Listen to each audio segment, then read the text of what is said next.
Bienvenidos a Terreno Liberado. En este podcast seremos Gerardo Rodríguez, tú y yo, acompañados de nuestros amigos, expertos y grandes maestros, tratando temas de cultura, recreación, deporte, música, salud, política y aquellos temas de coyuntura nacional e internacional en este nuestro terreno liberado. Comenzamos. Jóvenes, ¿cómo están? Terreno liberado desde esta otra galaxia. Con gusto de verlos, de saludarles, ya los extrañamos muchísimo. Y miren, hoy en esta tercera temporada de Terreno Liberado, qué mejor que empezar, cortar el listón por tercera ocasión con el maestro, amigo, entrañable amigo, Raúl Yarul.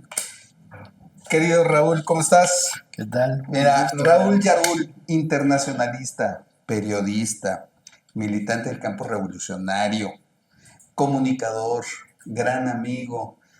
Trae, no saben ustedes, un costal lleno de historia mundial. Pero como no tienen una gran idea, gran lector, obviamente, de las personas que yo conozco, que siempre, ahí anda. Y nunca deja su tableta. Ahí está escribiendo y escribiendo y escribiendo y escribiendo. Y todo lo que ve y te pregunta y te analiza. Y bueno, saca 50 cosas. Él es Raúl Yarul. Y qué bueno verlos aquí en Terreno Liberado, queridísimo Raúl. Nuevamente, bienvenido a Terreno Liberado. Qué bueno empezar contigo. Un gustazo. ¿Quién es Raúl Yarul? A ver, preséntate.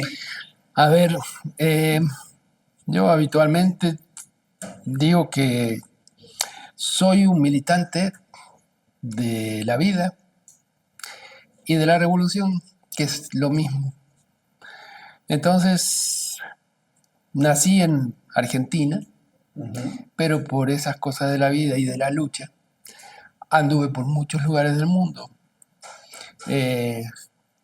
Los compañeros siempre se ríen porque tengo más de una nacionalidad y por eso dice que soy internacionalista, pero en realidad el internacionalismo está en otro sentido, en el sentido de, yo siempre evoco las palabras de la mamá de Joan Manuel Serrat cuando le preguntaron qué era la patria. Ajá. Y ella respondió: patria es donde comen mis hijos. Okay. Ese es el sentido de patria. Y para mí ese es el sentido de patria, es el lugar donde nos acogen para la lucha, para la contribución a que haya un mundo más sano, más pacífico, más justo, sobre todo más justo. ¿Tú has llegado a la lucha o la lucha te ha llamado? ¿Cómo ha sido ese clic? Porque acabas de decir algo sobre la lucha, pero ¿tú has llegado o ella te ha llamado? Yo nací con la lucha. Exacto. Fíjate que yo nací en medio de una dictadura en Argentina. Ajá. Y seguí viviendo en dictadura hasta que tenía 18 años. Y a los 18 años viví 3 meses de democracia y de vuelta a dictadura. Okay. O sea, realmente yo a los 13 años ya estaba organizado desde el primer nivel de la escuela en resistencia de estudiantes y de maestros y después de profesores y después de gente en los barrios. Yo vengo de un barrio, de una familia obrera, trabajadora, donde la gente normalmente tiene que ir a trabajar muy pronto y yo no fui una excepción en eso. Trabajaba desde los 13 años, estudié y trabajé. Y después era trabajar, estudiar y militar, lo cual era más complejo, ¿no? Pero eso te forma un estilo de vida y una forma de relacionarte con la gente y a interpretar y escuchar a la gente escuchar más de lo que uno dice. Eso es importante para aprender. Fíjate que yo me quería ir más despacito, pero no puedo, directora, porque, a ver, sigues diciendo puras verdades, claro, pero a ver, dices, La lucha, el trabajo, la necesidad te forja. Y hoy algo que muchas personas hemos opinado, aquello de los programas sociales, cuando pasan una línea de apoyo, de ayuda y demás, y se vuelven costumbre y estirar la mano nada más, eso te cortan. Claro, eso Y no eso, es... y eso, y eso ya te lo están moldeando, y ya te están, los gobiernos están asegurando que no salgas a la lucha y que no la busques porque todo lo tienes aquí. Ahí estás abriendo una caja de Pandora. Claro, Realmente te digo... pero tú la abriste, yo no. Sí, bueno, pero fíjate que eso es la experiencia que está sucediendo en América Latina. Mi actividad más cotidiana es el análisis. El Sí. análisis de la realidad nacional, internacional, sobre todo internacional. Pero aparte, además me dedico mucho a analizar la situación en El Salvador, que es uno de los lugares donde más desarrollé mi experiencia de activismo político militante. ¿Te puedo preguntar por qué en El Salvador? Porque, bueno, yo primero tuve mi experiencia revolucionaria y experiencia de militancia en Argentina, hasta un poco antes de que llegara la dictadura, donde me capturaron con cantidad de miles de otros compañeros y estuve preso muchos años, 7 años en aquel momento. Ok. Cuando salí me incorporé a la lucha todavía en dictadura, pero ya con todas las fuerzas revolucionarias prácticamente aniquiladas en ese momento. Entonces trabajamos mucho en el área de derechos humanos, con Madres de Plaza de Mayo, con comisión de familiares de presos. Ujú. Mi madre es de las fundadoras, ya murió, pero en ese momento a partir de eso fue fundadora de aquellos movimientos.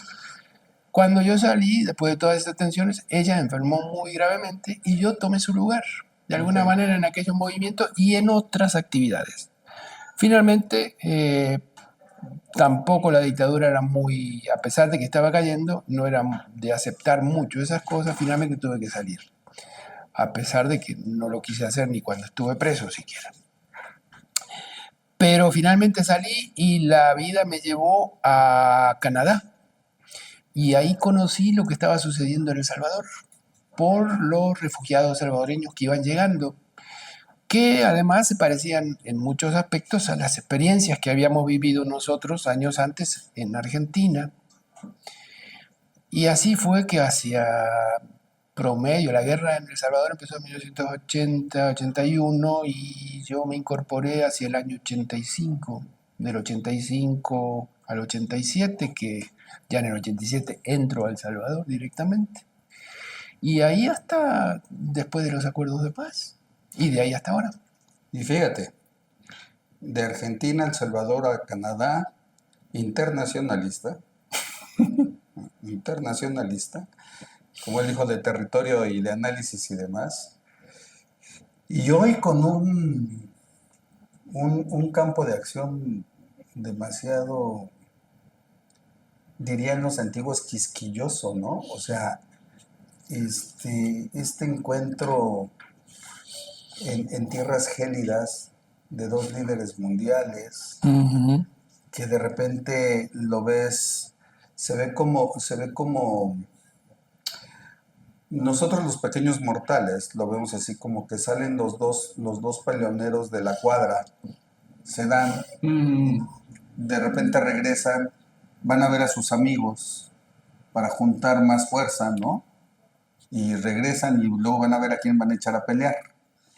Algo similar en un pequeño esquema, donde a final de cuentas en algo, y no digo que esté yo en lo correcto, pero en algo que es ganar el territorio.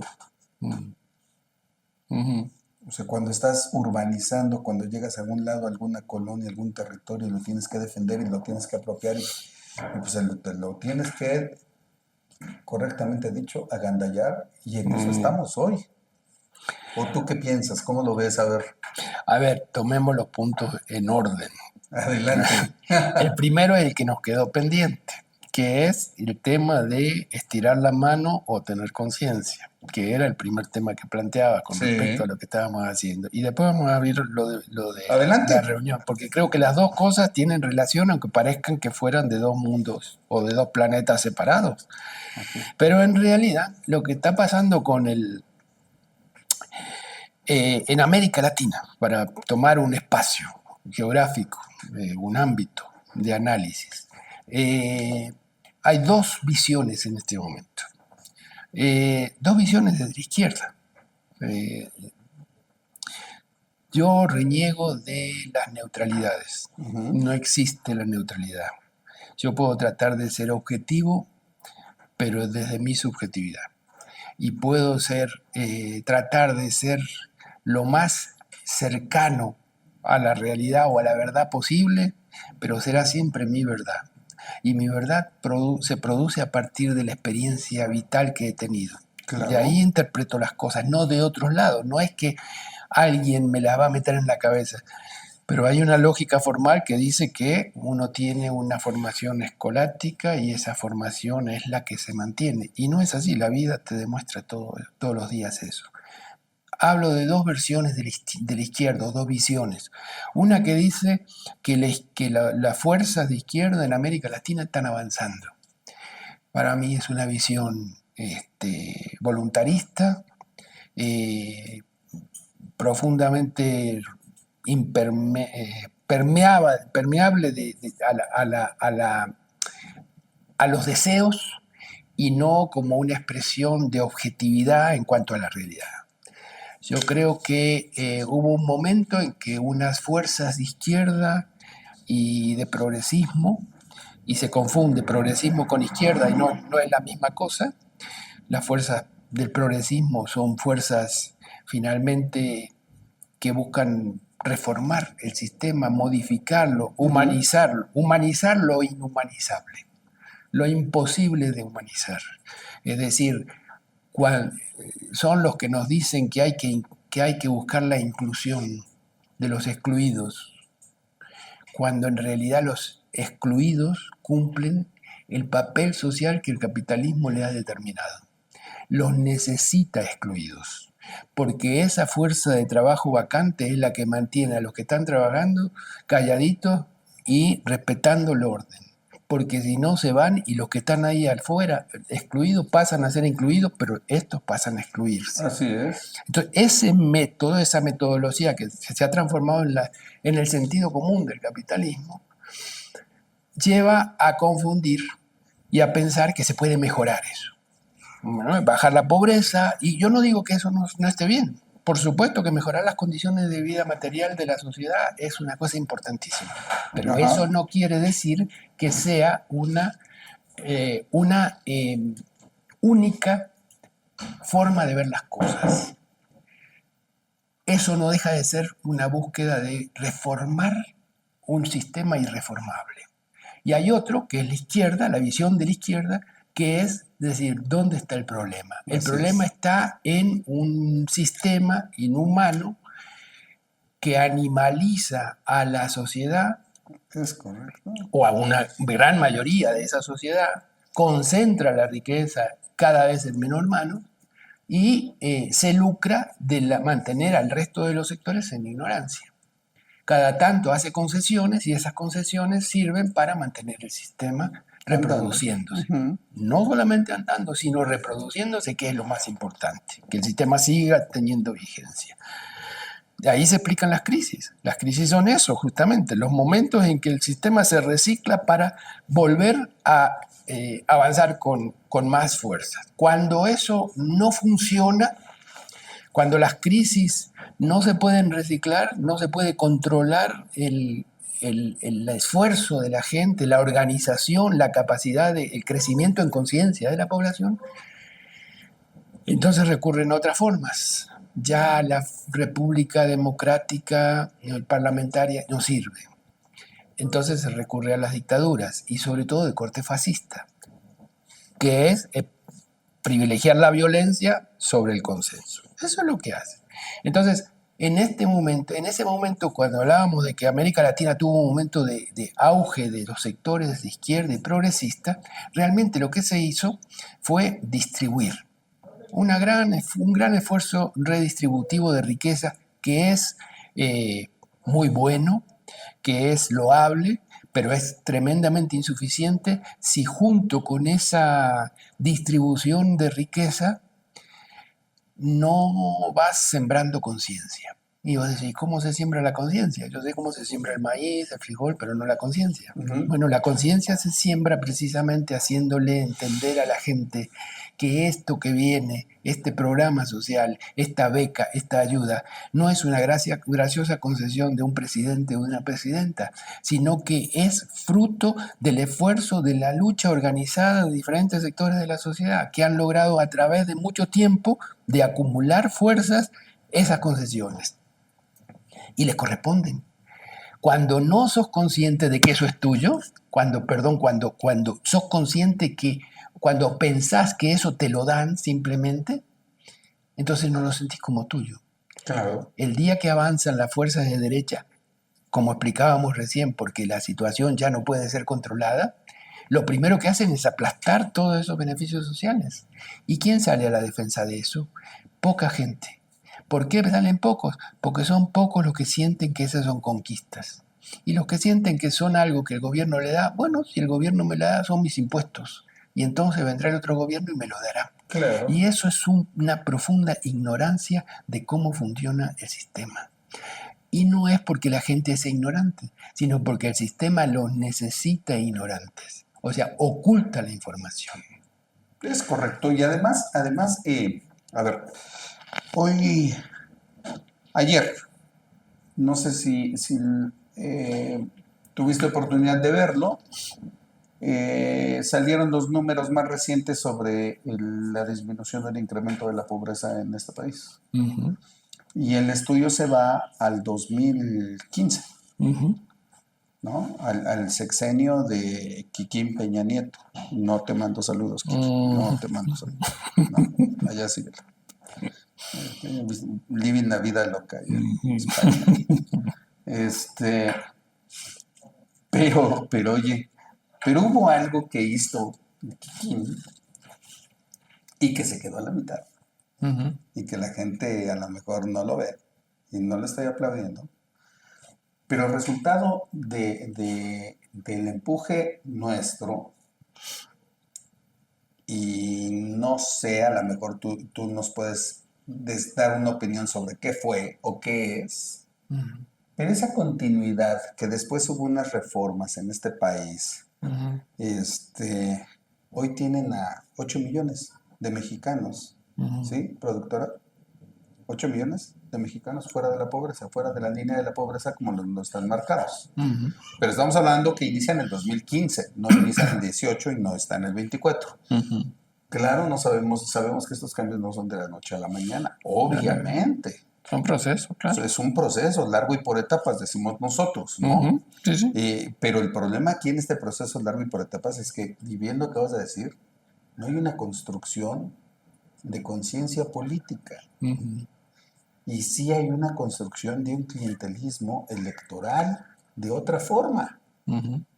Porque efectivamente, hoy toda la gente está consciente de que mis impuestos vienen hoy en forma de una beca, una tarjeta o algo, ahí están mis impuestos. Uh-huh. Nada más. Claro. Y que cuando tú no me los des, mi voto de castigo va a ser para el otro lado, siempre y cuando me garantice el otro lado Uh-huh. que mantengo esos privilegios en una tarjeta. Siempre y cuando te dejen votar. Siempre y cuando... Bueno, ¿sabes qué? Que sí, te voy a decir por qué sí. Porque también dentro de esta construcción democrática ciudadana, Uh-huh. nos han hecho creer que vivimos una vida libre y democrática cada 6 años, cada 3 años, cuando llegas y votas, porque eso se resume, Sí. tu participación en la política. Uh-huh. Lo que sucede es que eso hasta ahora ha venido siendo así, pero hay varias cosas que están mostrando que no necesariamente va a seguir siendo así. Y ese es el peligro o el momento peligrosísimo en que estamos viviendo y que me parece que muchos ni siquiera se dan cuenta y por eso se juzga, volviendo a lo que preguntabas de la reunión de Alaska, por eso se juzga tan a la ligera lo que pasó ahí y se ve la superficie como si el tema hubiera sido Ucrania. Y Ucrania era el tema menor de lo que se estaba discutiendo. Era el pretexto. Pero el punto principal, antes de agarrar Ucrania, y perdona que estoy dando vuelta al asunto, Dale. el punto ahí para mí es, cuando tú dices, cuando yo te decía eso, no era una casualidad, eso de mientras te dejen votar, es porque el crecimiento de las fuerzas neofascistas en el mundo se corresponden con el debilitamiento crítico del sistema democrático liberal burgués como lo conocemos y el sistema parlamentario republicano de dominación. Ya no es efectivo para controlar las aspiraciones de la gente. El sistema como tal empieza a ser incapaz de resolver los problemas materiales de la gente. Vivimos en una sociedad que yo la llamo la sociedad del miedo. Lo acabamos de escribir en unas cosas que van a salir dentro de un tiempo en algún libro, en un mes o así. La sociedad del miedo es el terreno en el que florece el fascismo. ¿Cuál es el miedo? Antes era el miedo a la muerte, a la delincuencia, a cualquier cosa, a un accidente, pero hoy el miedo se llama incertidumbre. Y la incertidumbre está en la sociedad. Sí. ¿Cuál es la incertidumbre hoy? Tú trabajas, cotizas para el día jubilarte, tener un retiro y una pensión. Durante la época, yo no voy a tener. La época ni yo la he tenido nunca. Pero lo que quiero decir es, y ya tengo edad para estar viviendo de eso, pues ya es imposible. Lo que quiero decir es una gran paradoja y no te va a sacar del tema y ojalá no lo pierdas, pero fíjense nada más, o sea, luchando por los derechos y no los tiene, no los tengo. Pero es parte de la lucha y es parte del proceso de lucha. No todos los luchadores ven jamás reflejado como éxito el resultado de sus luchas. Se mueren y se mueren sus hijos y sus nietos y a lo mejor sus tataranietos ven y reciben. Es decir, lo que están en México recibiendo hoy es fruto que viene desde 1910 para acá. Claro. Y a lo mejor de antes. Pero lo que quiero decir es que ese se ha acumulado. Pero volviendo al tema de la incertidumbre, entonces la gente durante la época, por ejemplo, habrá gente joven que no sabrá de qué estoy hablando, pero tú sí me entiendes, la época de la Alianza para el Progreso. Ya me dijo viejito. Sí, claro. ¿Sí? Mira, a Marx y Engels, cuando el programa de Gotha, cuando hizo la crítica al programa de Gotha, que no lo distribuyeron durante 16 años, no dejaron salir esa crítica para que el Partido Socialista no supiera las críticas que hacían los padres del marxismo, del socialismo científico, decían, no hablemos con los viejos de Londres. Así les llamaban a Engels y a Marx en ese momento. O sea, hay viejos y viejos, también viejos son los caminos y lo siguen trazando. Entonces, el punto con esto es, en la época de la Alianza para el Progreso, los años 60, los años 70, la época de Kennedy y toda esa cuestión, que era también una forma de buscar reciclar un capitalismo ya agotado en aquel momento, la gente tenía certezas. La certeza de que iba a terminar su trabajo y que después de sus horas de trabajo tenían horas de descanso, que tenía una pensión garantizada a fin de su vida laboral, que sus hijos podían ir a una universidad. Esas certezas hoy no existen, porque el sistema colapsó. Hoy en día no hay seguridad. A ver, no hay seguridad de que te vayas a jubilar, pero tampoco hay seguridad de que consigas un trabajo. Claro. Tampoco hay seguridad de que tu trabajo lo conserves. No hay seguridad. A un estudiante antes uno le podía decir, y México todavía sigue siendo una excepción, pero yo hablo del conjunto de América Latina. Hay muchísimos jóvenes que le pregunta a uno, ¿vas a estudiar? Están en la universidad. Y dice, bueno, voy a terminar la licenciatura. ¿Y no vas a hacer un doctorado? ¿Y para qué? Sí, a ver si tengo trabajo. Y los que hacen doctorado dicen, ¿vas a hacer una maestría? Voy a tratar. Pero después dice, para andar manejando un taxi. Así es. Entonces dicen, no, ya realmente empiezan a dudar si vale la pena seguir estudiando. Incluso los jóvenes que empiezan dicen, ¿y para qué? ¿Ah? Peor todo cuando viene un criminal y muestra los lujos con los que vive, ¿no? U otros criminales inmediatez que de logran gobernar el país. O sea, hay un montón de formas diferentes de manifestación, Existe de decir Existe. cómo, claro, cómo es posible que la gente sin esfuerzo gane más que yo. ¿Para qué voy a hacer el esfuerzo? Entonces, ¿cuál es la siguiente certidumbre? Que se vuelve incertidumbre. Dice, bueno, ya terminé mis estudios, acá no tengo un espacio ni me quieren en este país, que es mi país. Entonces me voy al norte. Y entonces el camino es hacia el norte. Vienen las políticas, la doctrina de seguridad nacional en relación a la migración, y ya tampoco en el norte los quieren. Y entonces esa gente, que es esta gente, que son estas nuevas generaciones, no tienen opciones, pero tampoco la izquierda se les está ofreciendo. No estamos entendiendo, no estamos leyendo, a mi juicio, esa nota. Estamos viendo las generalidades y no entrando en los detalles. ¿Qué es lo que pasa volviendo, ahora sí podemos ir al tema porque eso lo quería explicar, porque sobre esa sociedad del miedo a todo, viene el fascismo y dice, yo te lo resuelvo. ¿Te resuelvo el problema? No, no te voy a resolver el problema, pero sé quién te lo causa. Ajá. Y los que lo causan son siempre una minoría. Serán los migrantes en Estados Unidos, serán, no sé, una religión en determinado país, será los jubilados en otro, serán los que reciben programas sociales, como en Argentina, que los agarran y los echan, porque no, estos viven del Estado si no tienen nada de qué comer. Entonces, siempre hay un sector que es el enemigo público de la sociedad. Entonces, pero inventado por estos sectores fascistas. Dice, yo te voy a resolver el problema, me voy a encargar de ellos. Y así los votan. Y así los tenés en un montón de países y va creciendo eso. Mi tesis no es que eso retrocede, sino que avanza.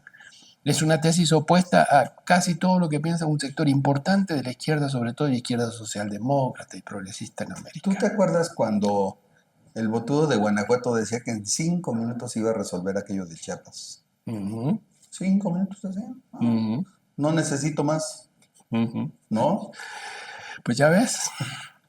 Es que ese es el asunto, no entender la realidad o interpretarla muy superficialmente. Ahora vamos a Alaska.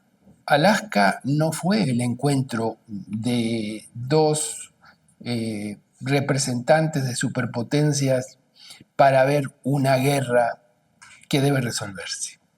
Eso finalmente es un problema menor que puede resolverse como se está resolviendo, en la mesa y obligando al factor menos fuerte, que es en este caso Ucrania, y también es una Europa sometida al imperio en todos los sentidos, con 3 dependencias: dependencia económica y comercial de China, militar de Estados Unidos y energética de Rusia. Esa es la situación. Da lástima a Europa. Nunca podríamos tener lástima al continente más salvaje y colonial y destructivo del planeta que ha existido. Pero lo que quiero decir que metafóricamente podríamos decir que nos da lástima verlos como están. Pero se lo merecen y se lo han ganado. En todo caso, eso no... No, nada. Eso no quiere decir... Eso no quiere decir... Vos dijiste que llamaba terreno liberado. Sí, claro. Liberado. Estamos en terreno... ya aquí. Entonces, vaya. Dale. Sí. Después ya si piden la visa es otra cosa. Pero mientras estemos en el territorio... Entonces, el asunto de ver ese tema y no entender que el mundo, sobre todo el mundo capitalista y el hegemón norteamericano, ha entrado desde hace décadas en una crisis existencial profunda, y no quiere decir que sea terminal, pero sí existencial, y son diferentes los términos. Esa crisis le está llevando a una posición estratégica mundial defensiva, profundamente defensiva. Su redespliegue neocolonial en América Latina refleja defensiva, una actitud defensiva y no una actitud ofensiva. Está tratando de reimplementar la doctrina Monroe para recuperar territorios perdidos. Y para, más que recuperarlo, para evitar que otros lo conquisten. Sí. Y lo están perdiendo. Entonces, así es como también se cuenta y se miden los avances del neofascismo en América Latina. Desde Milei hasta Bukele, pasando por Trump, ahora Noboa, y pronto va a estar Costa Rica, y varios, y ahí van. Eso va a ir creciendo, precisamente porque es una necesidad. Bueno, lo que está pasando en Bolivia es una muestra de ese tipo de problemas. Lo de Bolivia no es simplemente, y por supuesto que tiene una responsabilidad histórica mayor los líderes de la izquierda boliviana, pero eso no se explica como implosión del movimiento popular, sino sin un trabajo previo larguísimo y a profundidad de los servicios de inteligencia de Estados Unidos. Desde la época de la general Richardson vienen diciendo: nuestro litio, nuestra agua, nuestro petróleo, esto es nuestro, y geopolíticamente el corazón de América es Bolivia. Para todos lados es Bolivia. Para Brasil, para el mar, para Chile, para Colombia, para Argentina, para todos lados, desde Perú. Todo ese camino lo haces a través de entrar desde Bolivia. Para los energéticos, para los recursos naturales. Entonces, Bolivia es geoestratégicamente la joya de la corona. Y es lo que está perdiendo. La derrota de Bolivia no es la derrota solo del pueblo boliviano, es la derrota de América Latina, de los pueblos de América Latina en su conjunto. Y es un triunfo probable del imperio. Cuesta decirlo y cuesta mucho más reconocerlo. Y sobre todo lo veo en líderes de la izquierda que ven esto como algo pasajero. Y yo, por lo menos partiendo de la experiencia de El Salvador, donde nuestra derrota fue, porque yo hablo en lo personal desde la izquierda, la derrota del FMLN fue una derrota en principio política, y como resultado de la derrota política estratégica vino la derrota electoral.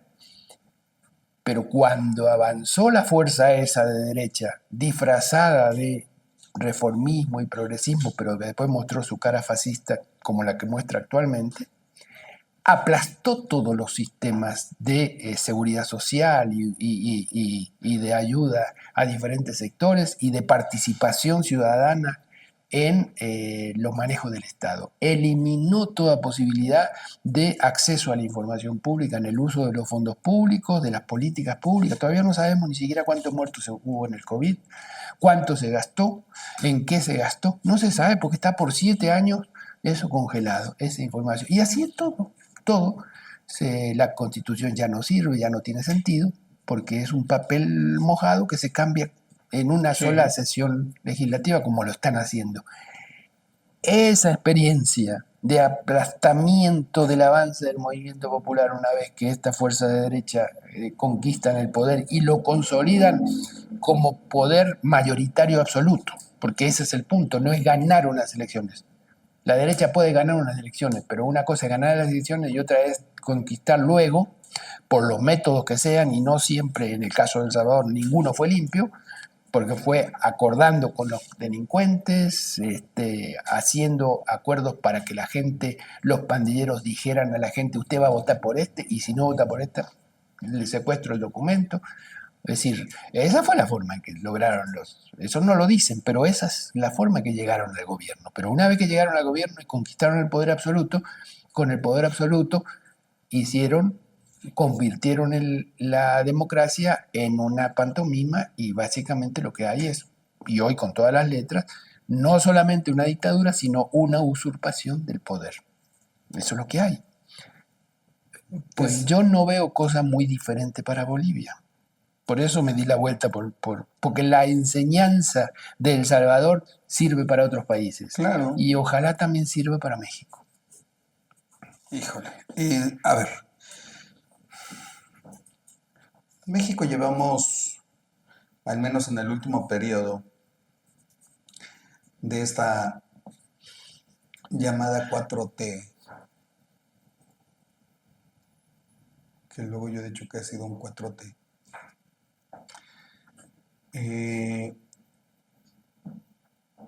Hemos cometido un grave error y como tú dices ahorita, a ver, todas las experiencias de los movimientos y demás latinoamericanos, y que hoy podríamos aquí en México tomar ese ejemplo, esas experiencias y darle la vuelta a esos problemas y hacer propuestas y no caer en los mismos errores.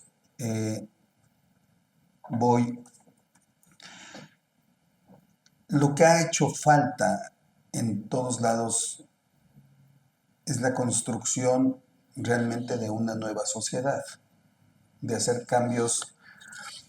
A ver, cuando tú cambias el gobierno y lo cambias por la vía armada, derivado de un hartazgo social, o cuando lo cambias por vía electoral en un hartazgo social,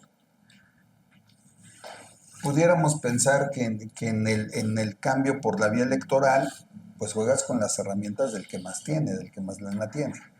Y si es por la vía armada, pues también de repente quien te provee de todo eso es el que más tiene. Es difícil cortar todo eso. Pero ya estando ahí, la experiencia nos ha dicho o los años nos han dicho que no hemos sido capaces de ir sembrando pues, una nueva sociedad, de ir construyendo una nueva sociedad. Nos ha fallado a todos esa parte. No hemos cambiado modelos académicos, no hemos cambiado modelos alimenticios, o sea, decimos una cosa, pero realmente hacemos otra. Ha sido como que la generalidad. Terminamos no llevando no llevando a profundidad los cambios necesarios. No sé si me estoy viendo demasiado pesimista. Bueno, a ver, lo que pasa es que nosotros tenemos que primero definir para qué son esos juegos. Ese punto lo definió, el primero en definirlo muy claramente fue Lenin, en el Estado y la Revolución. El sentido de toda revolución es el poder. Y además también se cansó de repetirlo en ese mismo libro, 1917, en septiembre lo terminó de escribir, en octubre, noviembre fue la revolución. Que no solamente es cuestión del poder, es que también repitió, tener el gobierno no es tener el poder. Ese es el asunto. Y entonces yo siempre, sobre todo cuando trabajo con compañeros jóvenes, les pregunto qué entienden por poder. Y yo poder lo defino siempre por el lado económico. Uno dice, piensa siempre en el poder político, pero realmente, ¿para qué querés el poder político si no tenés el poder económico? La lucha es por el poder económico. Los que cortan el bacalao, dicen los españoles, son los que tienen el poder económico, los que tienen el capital. Si no tenés ese poder, no podés distribuir riqueza de verdad. No podés alterar las relaciones de producción. No las podés alterar. Los tienen ellos. Y esos poderes fácticos no van a elecciones. Esos no van a elección. Esos se mantienen siempre. Claro. Y se mantienen, tampoco elegís al ejército, no se elegís a una cantidad de elementos. El punto para mí es que no importa cuál sea la forma de acceder, y te voy a poner ejemplos para esto, acceder al gobierno y llegar a través de eso a formas de poder político, sino qué vas a hacer con ese poder, cómo vas a utilizar ese poder para profundizar el poder y abarcar lo que sí hace la derecha. Es lo que te estoy diciendo. En el caso de El Salvador, entraron con la presidencia, pero inmediatamente capturaron la Asamblea Legislativa, inmediatamente aplastaron el sistema judicial y lo pusieron a sus órdenes, todo. El sistema electoral, por supuesto, lo pusieron a sus... Entonces, tenés todo el poder. ¿Dónde está pasando eso? Déjame acordar. Entonces, lo que voy es que cuando vos agarrás todo eso, tenés dos casos, Cuba y Venezuela. En Cuba, por medio de una revolución armada, igual que en Nicaragua, se logró acceder al poder del pueblo. Sí.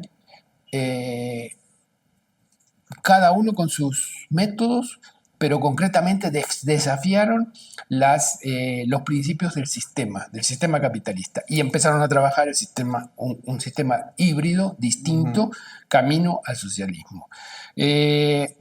Podemos entrar a debatir el éxito o no de determinadas medidas, pero el esfuerzo conjunto de la sociedad va en buscar una sociedad más humana, más justa y más distributiva. Eso es el otro caso es el del comandante Chávez. Llega por medio de elecciones y gana sucesivamente por voluntad popular la ratificación de su poder. Y cada vez que tuvo ratificación de ese poder, amplió el carácter social del poder y fue socializando el poder y construyendo diferentes herramientas que no estaban dentro de las estructuras jurídicas del mismo sistema capitalista. Entonces va transformando, como China, que tampoco rompe con el sistema, Claro. pero lo va modificando de manera tal que la parte hegemónica no pertenezca al sector capitalista, sino que pertenezca al sector social. En buena parte eso está sucediendo ahora en Venezuela. Fueron forzados a hacerlo a partir del bloqueo, pero el mismo Nicolás Maduro, el presidente, yo lo escuché, estaba ahí, lo explicaba perfectamente. Dice, hoy podemos consumir el 80% de lo que nosotros producimos porque nos hemos visto obligados a hacer eso por los bloqueos y la situación.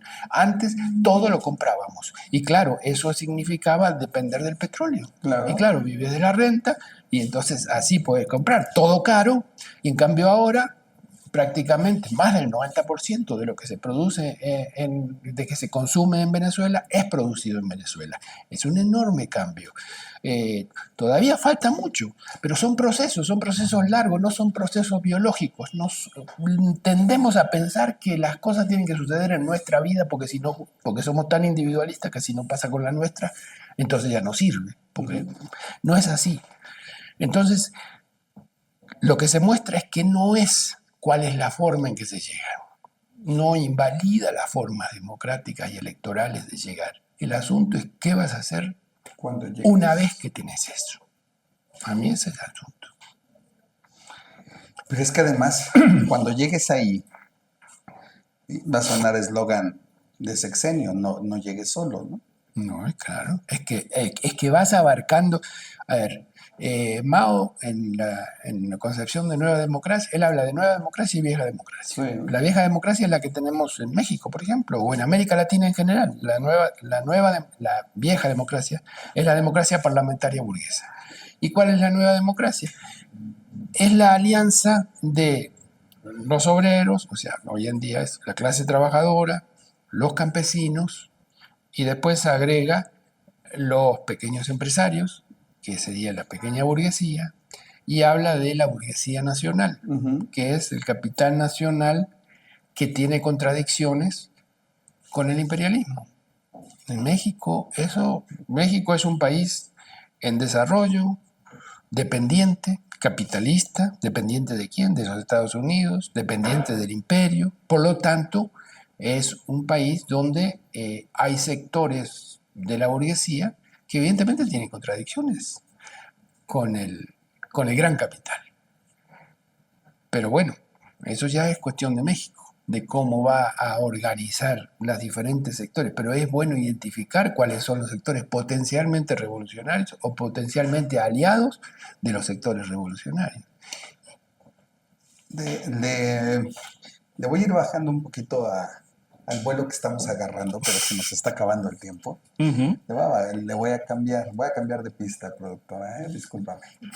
Pero a ver, fíjate, hablando de este poder económico y hablando me regreso al principio del programa, donde nuestro querido amigo nace en Argentina, y estamos hablando de luchas sociales, poder económico y demás.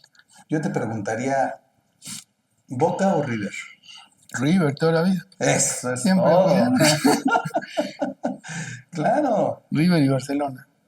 River y Barcelona, bueno. Barcelona antes Siempre. de Messi. Siempre. De siempre. Claro. Tenés que entender, yo vengo de un tatarabuelo que lo fusilaron en Barcelona, un independentista. Oye, algún día tenemos que platicar esa parte de Argentina 78, ¿fue?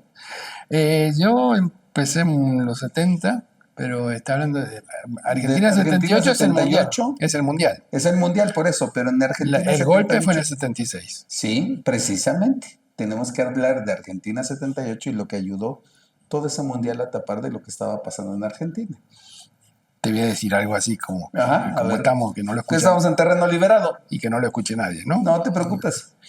Durante el Mundial del 78 estábamos presos decenas de miles. Sí. Estábamos además secuestrados. Sí. Nos tocaban el privilegio de estar en lo que llamaban los pabellones de la muerte.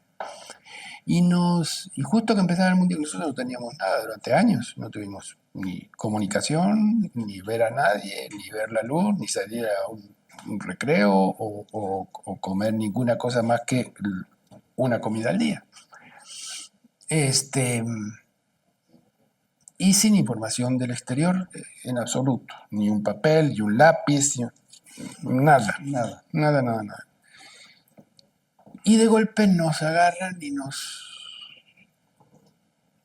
vendan, nos amarran y nos separan, nos sacan y empiezan a mandar gente a diferentes camiones y nos metieron en aviones, en los Hércules, esos. Y en el caso nuestro, yo bajé en Córdoba, por ejemplo. Éramos un grupo de como 10. Medio desnudos, todos apaleados. El mundial era en invierno. Hace mucho frío en el sur. Y nos metieron en un lugar así, como no veíamos, porque estábamos vendados, pero sabíamos que estábamos como en una especie de pasillo grande con mucho viento. Y con los días empezaron a pasar, nos garroteaban y nos decían, si acá pasa algo, ustedes se van a morir. Éramos hombres, mujeres, todos más o menos de la misma edad, teníamos en esa época, ya tendría 21 años, 22. Y éramos más o menos todos de la misma edad. Y de golpe un día empezamos a sentir que esa cosa se movía. Y empezamos a escuchar los gritos de cosas. Y es que estábamos en la parte de abajo del estadio donde se jugaba el mundial. Gracias.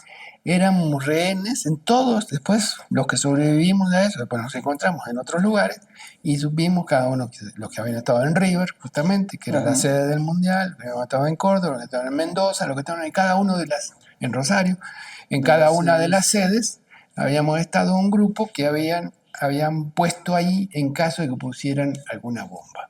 Por eso estábamos ahí. Es correcto. Esa es mi visión del Mundial. Así es. Eso es lo que recuerdo. Lo recuerdo yo del Mundial es eso. No, Algunos no tenemos un recuerdo del mundial de esa forma, pero sí tenemos la otra versión de los mundiales y de Argentina en particular. Mientras que yo creo que la gran mayoría recuerda a Kempes y recuerda el milagro ahí del soccer argentino y la chingada, pero bueno, por eso te dije que se tapaba, porque sí, para eso también han servido los mundiales muchas veces. Ya después, tú has andado en África. Sí. Y también vamos a platicar, si me la concedes después, vamos a platicar qué pasó en ese Mundial de Sudáfrica. Ajá. Que Shakira, no te mando fotos, ni fotos, ni saludos, ni nada. No. Nada tampoco. Ya síguele. Digo, porque imagínate que andaba haciendo Shakira en África con eso. O sea, todo está entretejido. Pero en fin, fíjense, ya nos echamos 50 minutos. Así, sencillitos. 50 minutos. Y vamos para más aquí en terreno liberado. Pero le tenemos que cortar porque las pilas hay que recargarlas. 3 libros que te hayan marcado, un libro que te haya marcado, ¿qué estás leyendo ahorita? ¿Qué nos recomiendas? Bueno, ahora estoy más que leyendo, escribiendo, pero todo en torno al fascismo, a los trabajos de Néstor Cohen sobre fascismo, neofascismo, el marxismo, nuestro Marx, que es la visión no colonial y no europeísta de Carlos Marx y su pensamiento.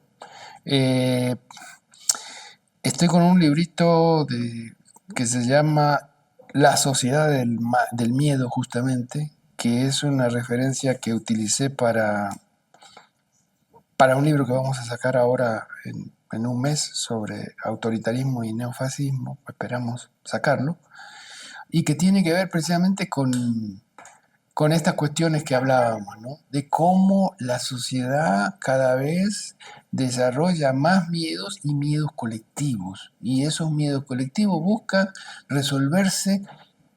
¿Sabes cuál es el miedo principal? ¿Cuál?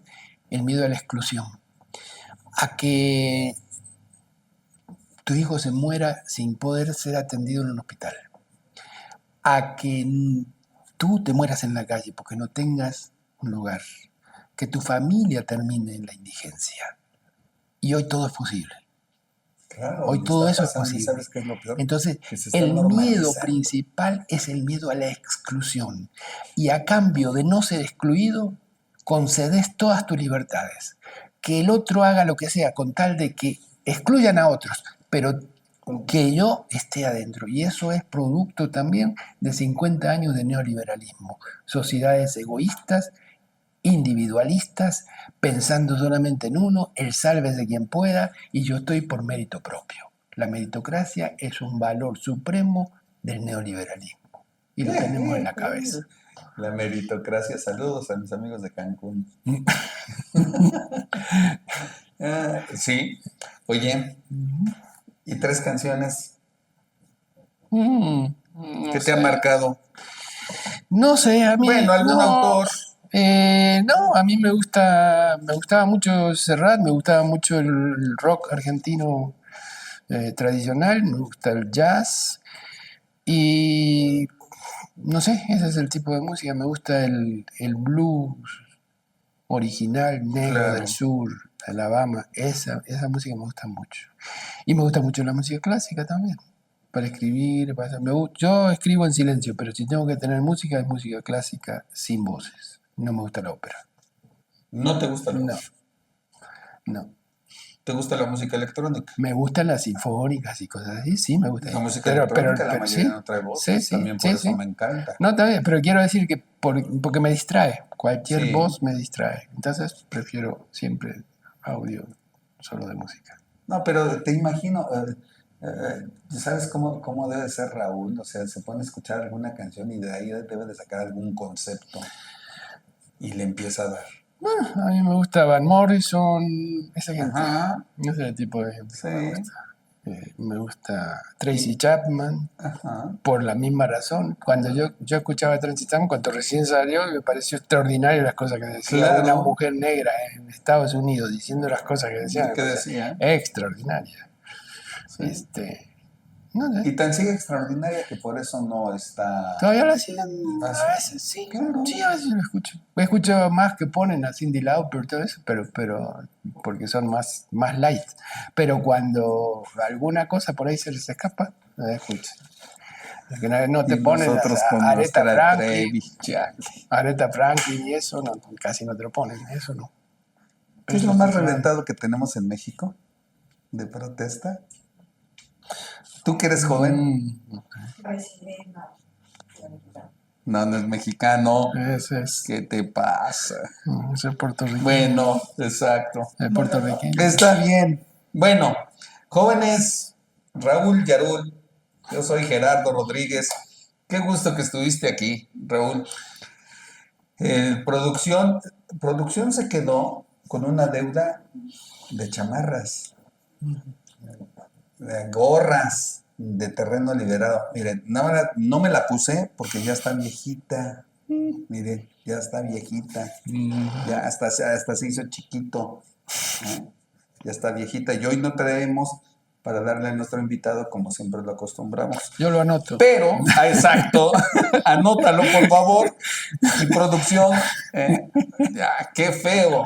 Yo lo anoto. Pero miren, terreno liberado. Él es Raúl Yarul, yo soy Gerardo Rodríguez. Raúl, Gracias. gusto en tenerte aquí en Terreno Liberado. Gracias. Pórtense mal, cuídense bien, les quiero.